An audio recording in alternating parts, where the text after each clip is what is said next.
Inhit na naman itong si Mr. Bigote. Ayun. Pagkatapos ni Jilo, ang paghahandaan ko naman itong kay Mr. Bigote na naman nakapon. Buti naman lang mga chicks dito. Kapon na.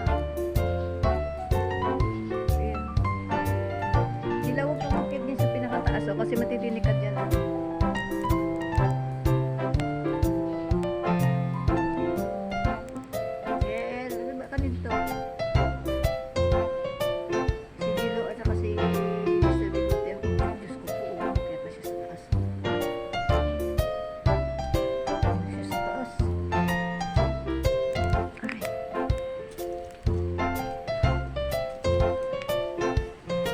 Jel, matulog ka dyan, Jel.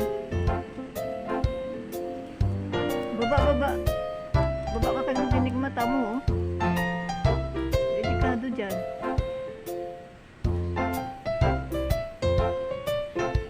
Baba, Jel. Nahabol kasi sa Mr. Bigote. Si Mr. Bigote at saka si Andilo ang inhit.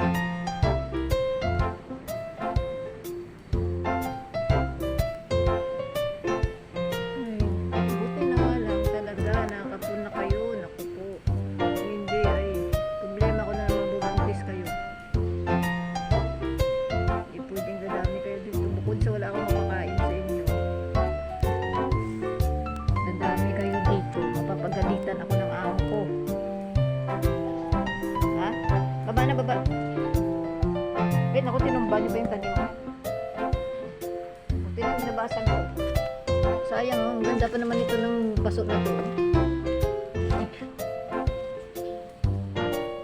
Nabigote.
Ka dyan.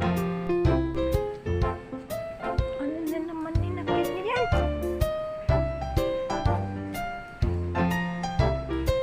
Dalawang unggoy. May dalawang unggoy. May dalawang unggoy na makit. Baba. Wala mga toxic dyan. Nag-i-enjoy kayo dyan. Sinamantala nila yung pagkakataon ng walang toxic. Takot silang makyat ng pagpahilong toksi. Wala mga toksi dito sa labas.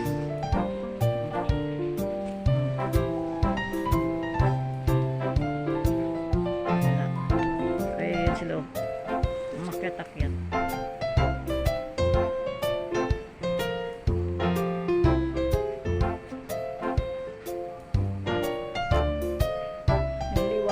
Nagdiwaliw mga toksi.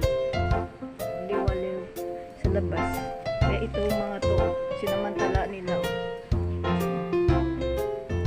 Okay. Si Jilo sana. So, si Jilo.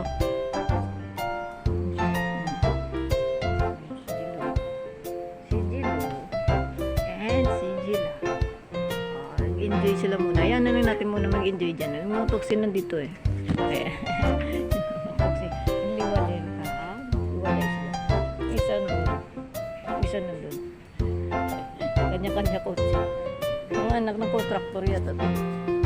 Pili sila ng kotse nila isa-isa o para tulugan sa baba.